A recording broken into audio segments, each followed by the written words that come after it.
সুপ্রিয় দর্শক বন্ধুরা, দেখুন আজকেও কিন্তু আরও একটা ছোটোখাটোর ভিতরে বড় খামার দেখাতে চলেছে আপনাদেরকে। দেখুন এই খামারে আমার সেই সঞ্জয় দা আছে, সেই সঞ্জয় দার খামার কিন্তু এটা।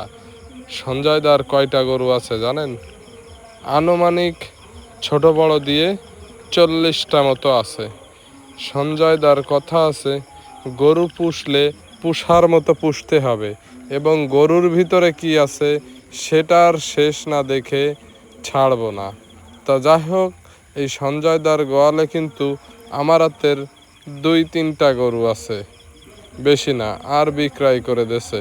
তো যাই হোক, দাদার কাছে কিন্তু ছোট বড় মাঝারি সাইজের সব ধরনের গরু আছে, কিন্তু দাদার কথা আছে প্রত্যেকটা গরুকে দুধ দিতে হবে, বয়স যাওয়াই হোক গে, এবং গরুর ভিতরে জাত থাকতে হবে।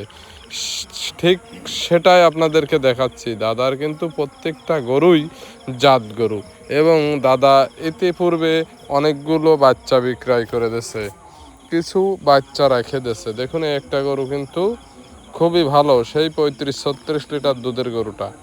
তো যাই হোক, দাদার কাছে অনেকগুলো গরু আছে।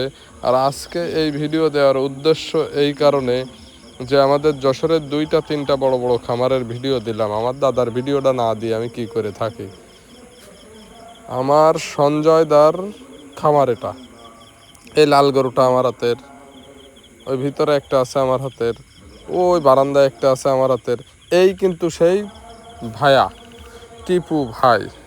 তো যাই হোক, সবাই চেষ্টা করবেন যে সবসময় বাইছে বাইছে জাত গরু সংগ্রহ করার। হ্যাঁ, গরুর বয়স কোনো বিষয় না। একটা গরু নর্মালে 15টা 18টা আমার সন্ধানে আছে। 15 বিয়ানের গরু যদি বলা হয় যে 3 নম্বর বাচ্চা দেবে, মানুষ কিনে নিয়ে চলে যায়, বোঝে না, শুধু এসে জিজ্ঞেস করে দাঁত কয়টা, দাঁত কয়টা। আরে ভাই, দাঁত দেখে গরু কিনতে গেলে টাকার গুঁটো লাগে রে ভাই।